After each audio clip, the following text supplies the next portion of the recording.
For the first time, more people in Southeast Asia favor an alignment with China over the United States. That's according to a new report on the state of the region by Singapore think tank ISEAS Yusof Ishak Institute.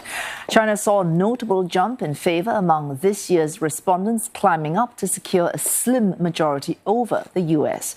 Should Southeast Asia be forced to choose between these two major powers? The report says better trade and investment relations, such as China's Belt and Road Initiative, may be a driving force behind this shift. Absolutely. China's influence is on the rise in Southeast Asia, while the US seems to be losing ground. Why is this happening?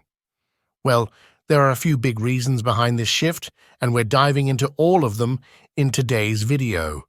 But before we get started, don't forget to hit that subscribe button for more content like this. First, it is about trade and economic dependency. China has positioned itself as Southeast Asia's largest trading partner, surpassing the US by a wide margin. In 2022, trade between China and ASEAN countries hit an impressive $975 billion, up from just $50 billion in 2000. This incredible growth has been fueled by China's Belt and Road Initiative, which has poured billions into critical infrastructure projects across Southeast Asia. For example, the China-Laos Railway, part of the BRI, connects Vientiane, Laos capital, directly with China. This link is already boosting trade and making Laos a key transit hub in the region. In comparison, US-ASEAN trade reached around $360 billion in 2022, which is significant, but only about a third of China's total trade with ASEAN. And while US investments in Southeast Asia are strong, they often come with strings attached, like requirements related to governance and human rights standards.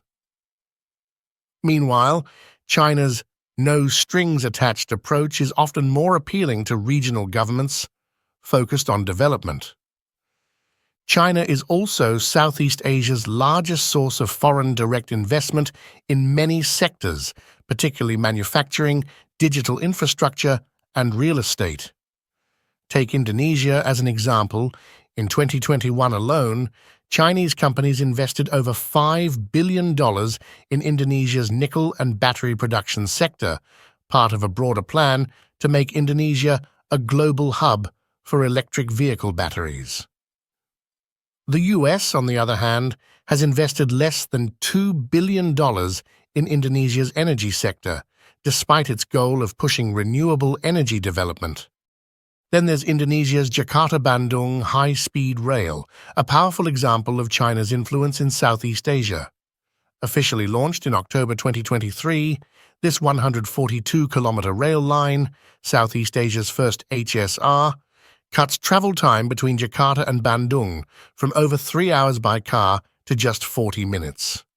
Built with over $7.3 billion in Chinese funding, technology, and expertise, the project highlights Indonesia's growing economic ties with China. Initially contested by Japan, the HSR contract was awarded to China for its competitive financing and quicker timelines. This HSR not only boosts Indonesia's tourism and trade, but symbolizes China's commitment to the region's infrastructure needs, a scale the US has struggled to match, solidifying China's role as a vital partner in Southeast Asia's development. So when you look at the numbers, it's clear why Southeast Asia feels economically tied to China. China is the region's go-to partner for growth, while the US, though important, often plays a secondary role in meeting the immediate economic needs of Southeast Asian nations.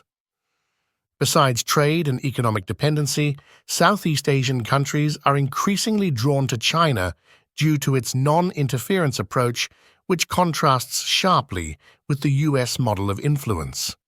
China's policy emphasizes respecting national sovereignty, meaning it rarely attaches conditions related to governance, democracy, or human rights to its partnerships.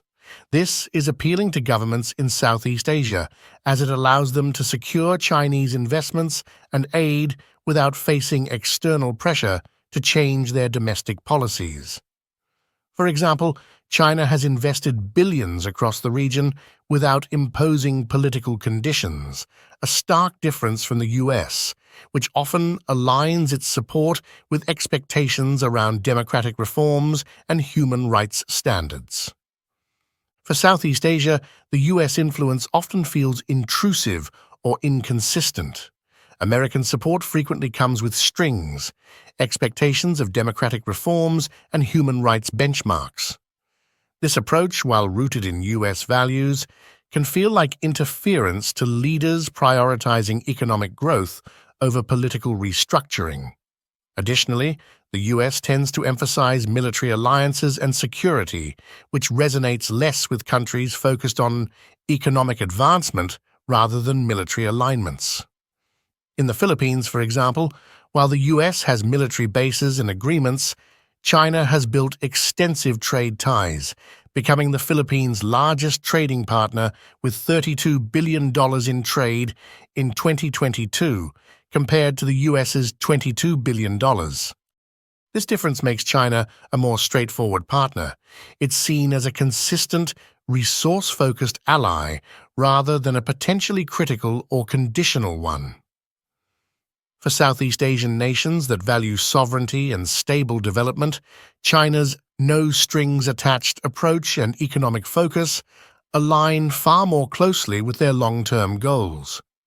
This difference in approach is why many Southeast Asian countries are leaning toward China rather than the US. When China comes in, it's all about economic partnerships without political strings attached, which many countries find appealing. They want to grow their economies and develop their infrastructure without having to adjust their governments to fit someone else's agenda. Meanwhile, the US focus on military bases and conditions can make countries feel like they're giving up some of their independence. In simple terms, for many Southeast Asian nations, it boils down to wanting economic growth versus military ties. China's investments promise immediate benefits that align with local needs, while the US approach can complicate relationships and create a sense of obligation. Ultimately, many countries prefer partners who respect their sovereignty and prioritize their development goals, making China a more attractive option for the time being. What do you think? Do you agree that trade and economic ties are the main reasons why many Southeast Asian countries are strengthening their relationships with China instead of the US? We'd love to hear your thoughts, so drop your comments below. And if you enjoyed this video, give us a thumbs up and don't forget to subscribe for more great content.